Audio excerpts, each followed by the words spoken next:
Hola, buenas tardes. Soy el doctor Palacios. Volvemos a estar con vosotros en otro vídeo, siguiendo con los temas que habíamos abarcado en los anteriores, que era el tema de la cirugía facial. En este caso, bueno, si lo anterior era dedicado al tema de los párpados y las orejas, ahora nos dedicaríamos al tema de la nariz, lo que viene a ser conocido como rinoplastia.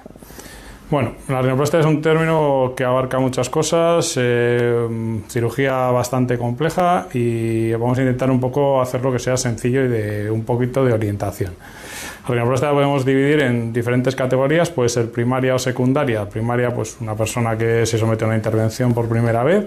Secundaria, pues pueden tener cualquier origen, puede ser bien por un traumatismo, por un accidente, por un tumor o incluso en cirugías secundarias, es decir, que han sido sometidos a una intervención previamente y por cualquier razón pues tienen que ser sometidos a una nueva intervención y pues es secundaria, terciaria, como lo veremos. ¿Vale? También podemos dividirlo en lo que es una rinoplastia puramente estética, sería alguien que no tiene ningún problema respiratorio ni nada y simplemente quiere cambiar la forma, o lo que sería una actitud más encaminada hacia la mejora de lo que es la funcionalidad o la respiración. En este caso se actúa sobre el tabique, se llama septo y la intervención es septoplastia, y normalmente sobre los cornetes. Las cirugías se pueden hacer a la vez, que es lo más frecuente cuando se aunan los dos conceptos, es decir, el problema respiratorio y por otro lado el aspecto que también queremos cambiar. En ese caso se llamaría rinoseptoplastia y va a englobar la parte funcional y lo que es, la parte respiratoria y lo que es la parte estética. La rinoplastia se puede hacer, sobre todo las dos grandes clasificaciones a nivel técnico podrían ser como abierta o cerrada. No es que sea una mejor ni peor, ni una cerrada es mejor porque disecas menos o la abierta es mejor porque veo todo más. Esto ha sido pregunta de numerosos congresos y de discusiones con sus detractores y hacia un lado y hacia el otro. Bueno, en realidad no es que sea ni mejor ni peor. Lo que uno tiene que hacer es aquello que haya aprendido y que sea capaz de dominar de mejor manera. Por ejemplo, yo en mi experiencia personal suelo hacer aproximadamente un 50 o 60% pueden ser rinoplastias cerradas y un 40% o así pueden ser cirugía abierta. ¿Qué puede diferenciar entre una cosa y la otra? Por ejemplo, una rinoplastia puramente estética, que simplemente consista en lo que podemos entender como limar un poquito el dorso y mejorar un poco la apariencia, la podemos hacer perfectamente cerrada. La disección es mucho menor, los tejidos se separan mucho menos. Esto que hoy en día todo el mundo quiere, lo de mínimamente invasivo, sería mucho menos. Y el resultado puede ser más controlable. Pero, como todo, tiene que ser gente que esté acostumbrada a hacer este tipo de cirugía así cerrada. Yo, de las personas que mejor he visto hacer, lo hacía así y era capaz de dominar todos los aspectos y lograba los mejores resultados. Existe otra escuela que es de rinoplastia abierta. Como digo, no es ni mejor ni peor, han aprendido de una manera y es totalmente correcto. ¿Qué ventajas nos aporta? En este caso tendrías que hacer un corte externo, a diferencia en el resto que va interno, y ese corte nos va a permitir levantar todo un colgajo para poder acceder a la zona.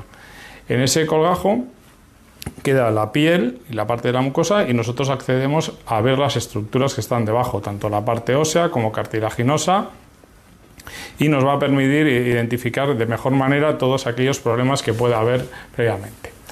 Vale. Se suele usar sobre todo en cirugías secundarias o en aquellas en las cuales necesitamos ver cómo están las estructuras o cómo, si ha habido una manipulación previa y demás. Cuando haya que utilizar elementos ya externos, es decir, utilizar cartílago, no trabajar solo con lo que tenemos exclusivamente en la nariz, sino utilizar cartílago, que bien puede ser de la propia nariz del tabique o bien de la oreja, o si ya son reconstrucciones más complejas, pues utilizarían sea de la costilla o de la cabeza, que se llama la calota, o del brazo. En estos casos, evidentemente, es mucho más útil una rinoplastia abierta porque podamos poder acceder a la zona y ver perfectamente cómo es el estado de las estructuras. También en problemas funcionales muy importantes es más útil hacer lo que se llaman unos injertos de expansión. Son unos injertos que se colocan paralelos al tabique y nos van a permitir la respiración mejor. Esto, hacerlo con una rinoplastia cerrada sería prácticamente imposible. Por tanto, yo he visto a alguien hacerlo, pero hay que ser muy habilidoso y es realmente complicado. Es mucho más útil hacerlo de una manera abierta que nos va a permitir visualizar los puntos de sutura. De igual manera, en narices que denominaríamos étnicas, es decir, pues no europeas, que igual tienen los cartílagos muy anchos, más blandos, pues hay que numerosas veces dar puntos para unir esos cartílagos o colocar unos injertos a modo de soporte para proyectar la punta. En estos casos es mucho más útil hacerlo abierta. Estos son un poquito, a grandes rasgos, cuáles son las diferencias entre hacerlo de una manera o de otra, teniendo en cuenta que no es que sea ni mejor ni peor, aunque unos puedan decir, lo importante es que uno esté acostumbrado a realizarlo de una manera y otros de otra. Recientemente, en los últimos años, en los últimos 5 años más o menos, aparece un aparato que es el ultrasonido. Hoy en día, pues bueno, como todo, el marketing hace mucho. Es un aparato que es muy útil, es un bisturí piezoeléctrico, lo que hace es convertir la energía eléctrica en mecánica y se utiliza sobre todo para 2 momentos. Puede ser utilizado para el dorso de la nariz, para rasparlo, lo mismo que se puede hacer con la lima, el resultado es idéntico, y la principal utilidad o sus defensores puede ser el momento de la fractura de los huesos. ¿Qué quiere decir? Que esto mediante cortes muy finos va abarcando lo que es el hueso lateral y teóricamente pues va a generar menor movimiento de los tejidos y menor inflamación en el posoperatorio. Esto en cierto modo es relativo porque para hacerlo hay que introducir el aparato es ancho y hay que hacerlo siempre abierta y la disección es mucho más amplia en una rinoplastia abierta y en el que usemos el ultrasonido que una rinoplastia cerrada. Yo he visto moratones bastante más importantes con un ultrasonido que con una cerrada. Y yo creo que lo que más influye probablemente sea el paciente, la edad, la tensión y sobre todo la manipulación de los tejidos. Pero es un herramienta muy útil que está hoy en el mercado y que probablemente va a ser algo que sí se va a quedar en el mercado y va a ser útil y también tiene su grupo de pacientes que son candidatos a realizarlo. Como todo, pues solo vale para, digamos, un 5% de la intervención o menos. El resto, lo más importante y lo más difícil probablemente de la nariz es trabajar sobre la punta y sobre el tabique, que son las 2 estructuras más complejas de manejar. Porque la parte ósea, que es la parte superior, es una parte rígida y esa parte no se va, prácticamente una vez que la hemos colocado en el sitio, no se suele mover. Sin embargo, lo que es la estructura blanda, el cartílago, la parte móvil que nos podemos tocar, esto sí se puede desplazar. Y hay que informar también muchas veces que incluso después de una cirugía al tiempo se puede desviar. Y pues esto es uno de los motivos de hacer una cirugía secundaria. Finalmente, para gente que ya le da más miedo al quirófano, no quiere pasar por una intervención, también se suele utilizar lo que conocemos como productos de relleno, sobre todo el producto estrella es el ácido hialurónico, también puede ser la hidroxiapatita, y lo que hacen es dar volumen en alguna zona. ¿Para qué candidatos son útiles? ¿O se podrían beneficiar de este tratamiento? Pues gente que por un lado no quiere someterse a una intervención y gente que quiere un cambio mínimo o incluso secuelas de cirugías que no desean pasar por otra intervención. Hay que tener en cuenta que lo que es este procedimiento de relleno, que se llama rinomodelación, va a conseguir sobre todo lo que es un aumento, un incremento del volumen de la nariz, que es un poco a la contra de lo habitual de la rinoplastia, que es un procedimiento de disminución del tamaño. Es decir, vale para ajustar pequeñas zonas del dorso, levantar un poquito la punta, sabiendo que es un producto temporal, reversible. Si no le gusta, pues va a desaparecer en un periodo de cerca del año aproximadamente. O si a alguien le gusta y quiere repetir, porque no quiere someterse a una intervención, pues es fácilmente repetible, se hace en consulta y es algo mucho más simple sin pasar por una intervención. Pero no es algo válido para todo el mundo y, por supuesto, es algo para cambiar puramente el aspecto. No va a arreglar ningún problema funcional ni respiratorio que pueda tener los pacientes. Todo lo que conlleve el tema de rinoplastia de tipo reparador, es decir, oncológico, tras tumores, accidentes graves, etcétera, pues no lo vamos a tratar en este tema porque ya sería excesivamente amplio. Esto ya es más tema, se trata más dentro del ámbito hospitalario, pero puede incluir reconstrucciones, ya le digo, con cartílago costal, etcétera, secuelas de cocaína, es decir, y se puede hacer con tratamientos complementarios como rellenos faciales o con estructuras de soporte en las alas nasales o incluso en la zona, digamos, que va a coincidir con el labio superior, pero internamente por reabsorción del hueso. Muchas veces la rinoplastia se combina con la cirugía del mentón. Mucha gente se fija en la nariz, pero no tanto en el mentón. El mentón probablemente va a dar en el perfil facial un aspecto mucho más destacado. Hay ocasiones en las cuales tienen el mentón muy prominente y hay que reducirlo. Esto se hace por vía intraoral y en otras ocasiones se combina con lo que es el aumento o avance del mentón, es lo que se llama una mentoplastia por deslizamiento, que incluiría fracturar o cortar el mentón y avanzarlo y sintetizarlo con unas placas o tornillos. Hay otras formas que puede ser con grasa o con rellenos, pero evidentemente mucho menos efectivas que lo que es el avance propiamente del mentón. Bueno, yo creo más o menos en líneas generales casi todas las cosas importantes de lo que es técnico ya podría estar un poco resuelto.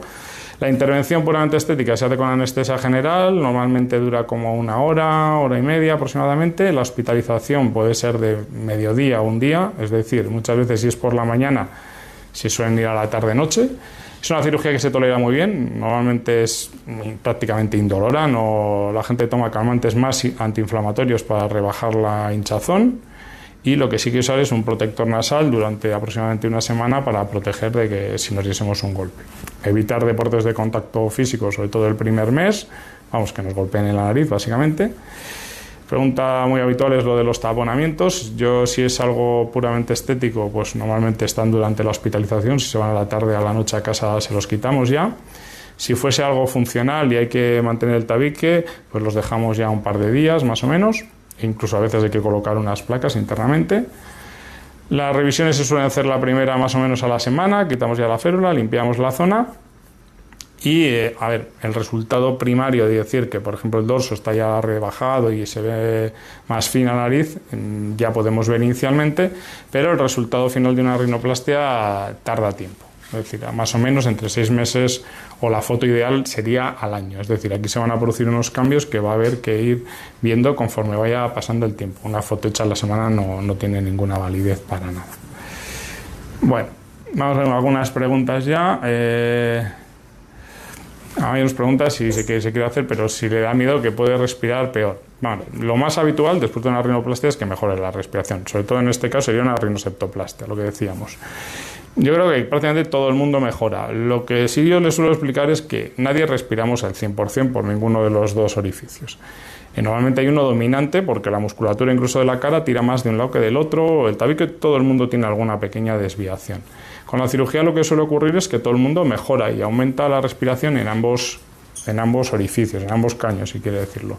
Pero es probable que uno siga siendo dominante sobre el otro y llegar a tener el 100% los dos yo creo que es prácticamente imposible, pero todo el mundo refiere que mejora.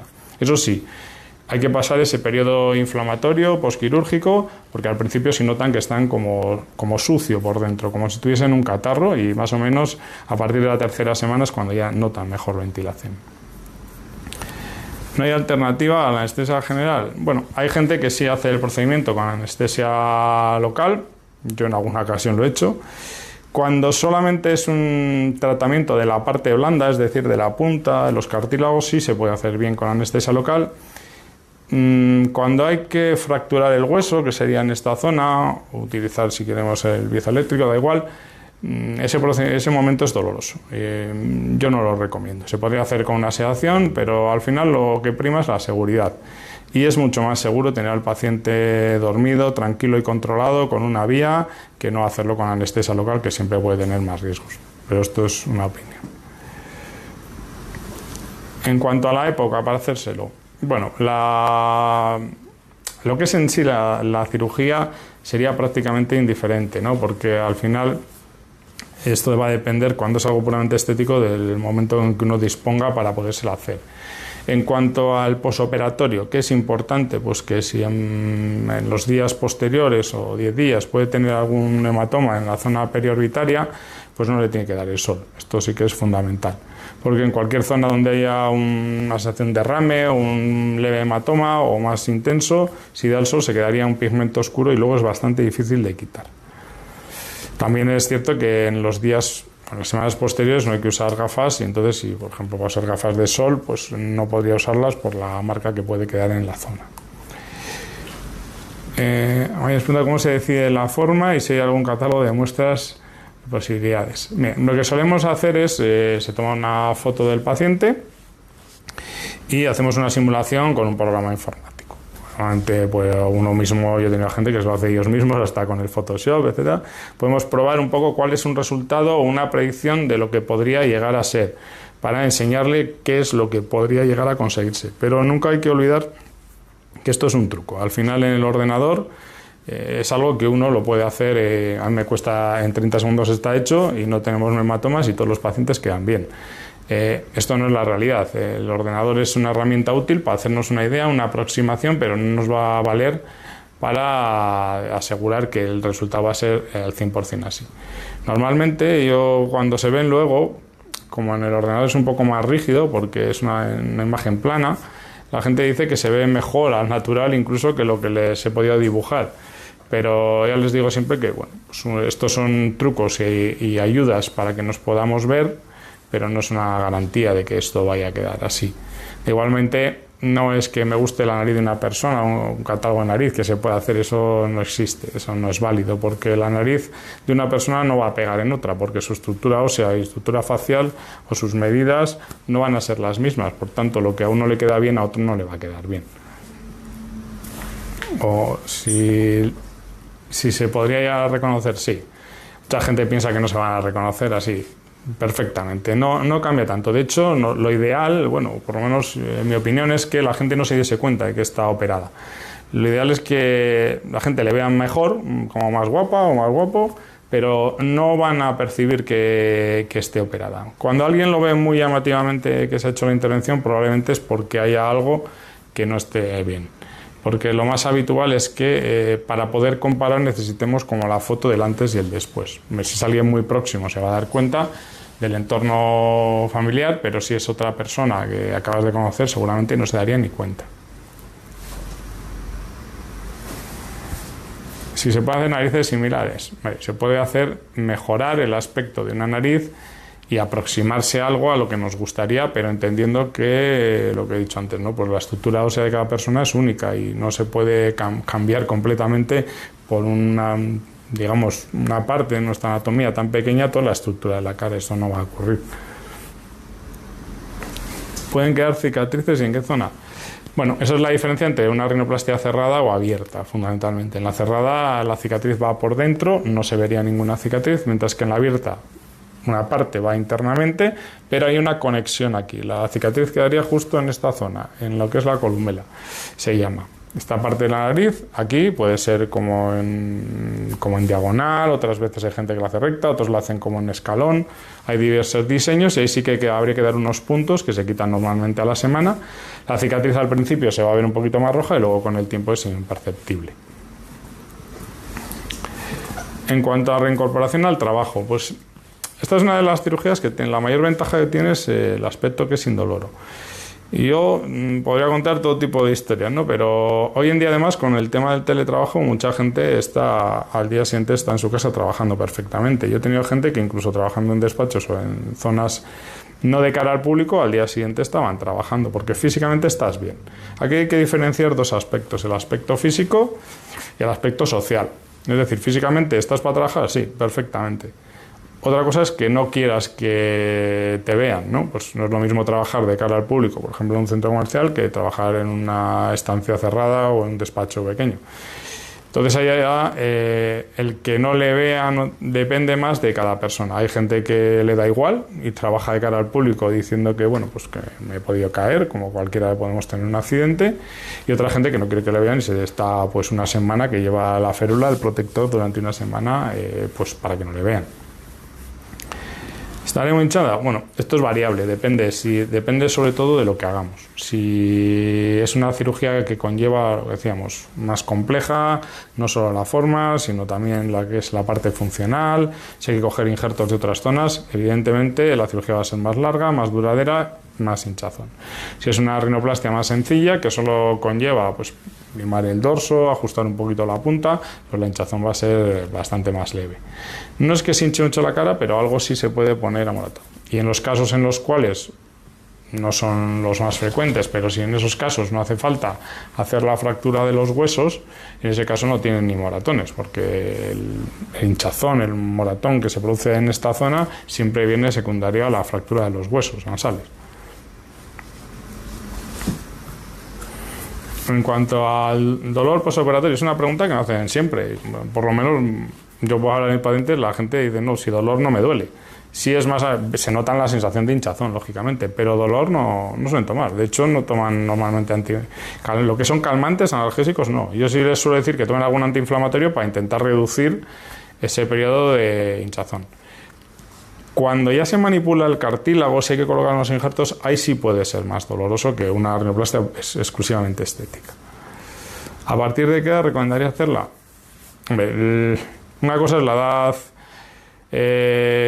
fisiológica, o es decir, que hayan logrado su madurez física, que esto, pues hay chicas que yo he operado chicas con 16 años y lo habían tenido perfectamente. Lo ideal sería, sobre todo, que tengan una madurez mental, digo en pacientes jóvenes, ¿vale? Yo creo que al chico más joven que operé, esto fue dentro del ámbito de la seguridad social, era no puramente un traumatismo de una reducción de una fractura nasal, que eso es muy frecuente, sino un chico que le había quedado muy torcida y yo creo que lo operé con 13 años para enderezársela.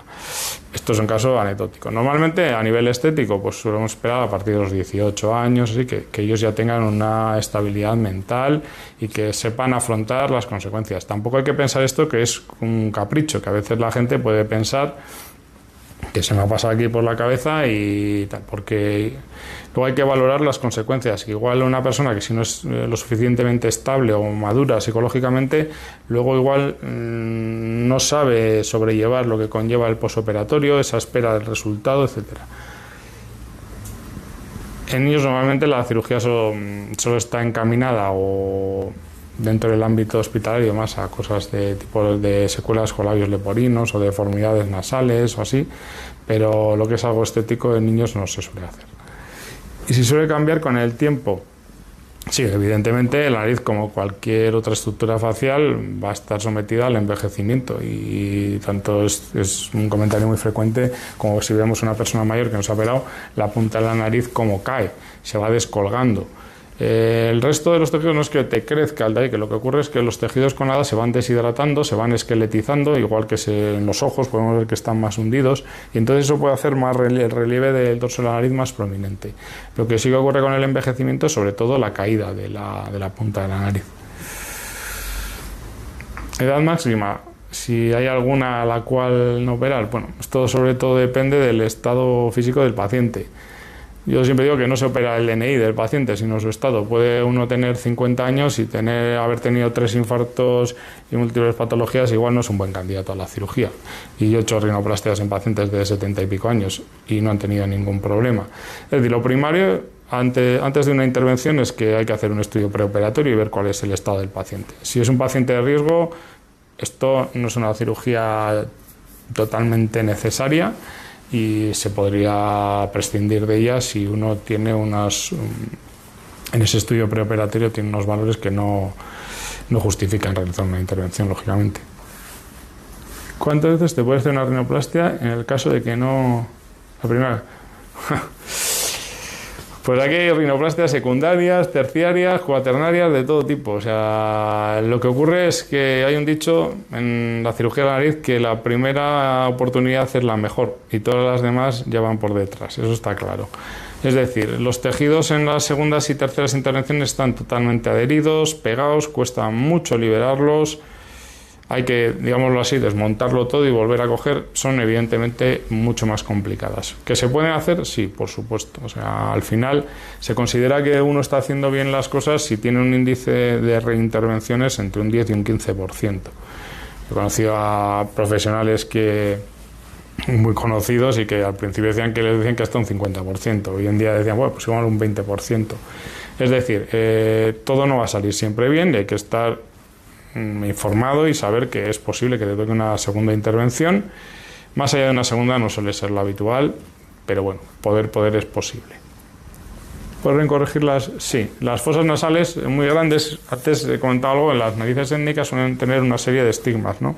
Suele ser que tiene un poquito de dorso, la punta está muy caída, la nariz es muy ancha y no tiene prácticamente soporte lo que es la punta. En estos casos lo que ocurre muchas veces es que al al respirar se abren mucho y se dilatan mucho las alas nasales. Entonces, por ejemplo, si les estrechas la nariz, que también suele ser muy ancha, hay una discrepancia entre el tamaño del dorso y la de las alas. Lo que se hace es reducir el tamaño de las alas. También se pueden reducir, como todo, hasta un límite, porque si la nariz la cierras excesivamente, esa nariz no va a respirar, porque en esta zona tenemos unas válvulas nasales y que si las colapsamos, pues ya la nariz no va a funcionar. Se puede hacer combinaciones de cirugía. Sí, esto es muy frecuente, pues bueno, muchas veces la gente aprovecha ya el quirófano para hacer no solo una intervención, sino igual 2 o 3 intervenciones a la vez. Vale, tampoco se pueden hacer todas las que queramos. ¿Qué ventaja podemos tener en este caso? Pues que la rinoplastia es una cirugía que es prácticamente no sangra casi nada. Es decir, la pérdida hemática va a ser mínima. Combinarlo, por ejemplo, con una liposucción, un aumento, pues son cirugías que no van a suponer mucho trastorno. Los valores hemodinámicos van a mantenerse estables, no va a tener un posoperatorio peor, ni mucho menos. Y bueno, se puede aprovechar el quirófano. Otra cosa son cirugías cuya envergadura, cuya superficie corporal son muy alta, el riesgo de sangrado es alto y el riesgo de trombosis, etcétera, se complica. Pero la rinoplastia en general se puede combinar, de hecho, con narices, con párpados, con orejas, con aumentos, en general con casi todo tipo de intervenciones se puede combinar. ¿Qué complicaciones podría tener la rinoplastia? Bueno, si es a nivel estético, más que una complicación, el principal, digamos, pega podríamos tener es que a uno no le gusta el resultado. Es decir, puede haberse logrado un buen resultado, pero igual no satisface las expectativas de una persona. Es fundamental, lo mismo que antes hablamos de hacer el estudio, de explicarle cuáles son las expectativas de lo que podemos conseguir. Igual, si tiene una imagen en la consulta, gente ha venido con fotos, siempre la foto perfecta, de la modelo perfecta. Bueno, si tiene esas expectativas, normalmente se van a sentar decepcionadas y esto solo le va a traer secuelas más de tipo psicológico. ¿Complicaciones que podría haber? Pues, por ejemplo, si hacemos cirugía en el tabique, podría haber una perforación del tabique que se puede subsanar. Muchas veces, si es pequeña, hasta se corrige sola, pero en otras ocasiones puede requerir cirugía. Y, por ejemplo, narices que estén muy desviadas, de muchos años de evolución, puede que salgan de quirófano perfectamente rectas, pero con el tiempo la parte cartilaginosa tiene memoria y puede volver a desviarse, con lo cual puede ser necesaria una segunda o tercera intervención. Si es posible acabar peor de cómo se empezó, repitiendo la operación, hay un límite. Bueno, ahí voy a poner el caso típico que todo el mundo saca siempre, que es el del Michael Jackson, de así, porque ahí está como unos estigmas. A ver, el refrán dice que lo mejor es enemigo de lo bueno, ¿no? Es decir, a veces hay que saber cuándo parar. Cuando hay una situación que es muy mejorable, pues lo ideal es actuar y poderla mejorar. A veces hay cosas que son muy pequeñas, son prácticamente imperceptibles, que igual uno mismo, si se está todo el día mirando, pues las puede ver, pero en el resto pues apenas se perciben. Y si a veces el intentar arreglar algo que es mínimo puede conllevar que empeore la situación. Ahí está un poco explicarles, ¿no?, si merece la pena o no. Cuando algo es relativamente fácil de arreglar o que se puede mejorar y vemos claramente el beneficio, pues merece la pena. Si el riesgo está igual o por encima del beneficio, igual es mejor no hacer nada o pensárselo detenidamente.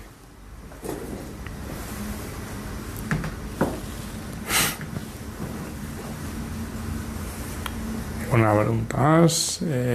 Bueno, es más o menos lo de la recuperación, sí. Bueno, lo que hemos dicho antes, más o menos en general, a la semana, prácticamente ya se quita la férula y casi todo el mundo se puede reincorporar al trabajo.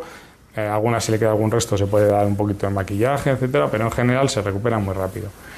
Y los controles posoperatorios, pues yo les suelo ver al segundo o tercer día, les quito la férula, les limpio bien, a ver cómo está el aspecto, por si hubiese que hacer algo. Si no, se mantiene ya otra vez hasta que acaba la semana, y luego ya ahí les suelo quitar la férula y si tiene algún punto, en el caso de que sea abierta, también. A partir de ahí, la siguiente revisión suele ser al mes y medio, o ya 3 meses, 6 meses y al año. Y es cuando ya hacemos las fotos y haciendo la última pregunta que nos hacían, que cuándo se da de alta, pues normalmente al año si todo está bien y correcto, aunque yo siempre digo que si necesitan cualquier cosa, pues llaman y pueden acudir cuando sea necesario. Bueno, pues yo creo que con esto ya hemos un poquito respondido a casi todas las preguntas sobre el tema. Como digo, es muy amplio y nos podemos estar aquí horas y horas discutiendo sobre esto, pero bueno, un poco para que tengan una idea más importante de esto, de lo que consiste y cómo se hace, pues es ideal. Bueno, una última vez preguntaban si se podía fumar. Hombre, lo ideal para cualquier cirugía es no fumar, por la vasoconstricción que hace y porque el riesgo es peor. Y sobre todo si hay cirugía en la cual se van a colocar injertos o una rinoplastia abierta, lo preferible es que no fumen en absoluto. Sí, sobre todo o por ejemplo, ya que antes lo he comentado, narices por cocaína, etcétera, pues por lo menos tiene que haber un tiempo de como mínimo 1 o mejor 2 años sin la ingesta de nada.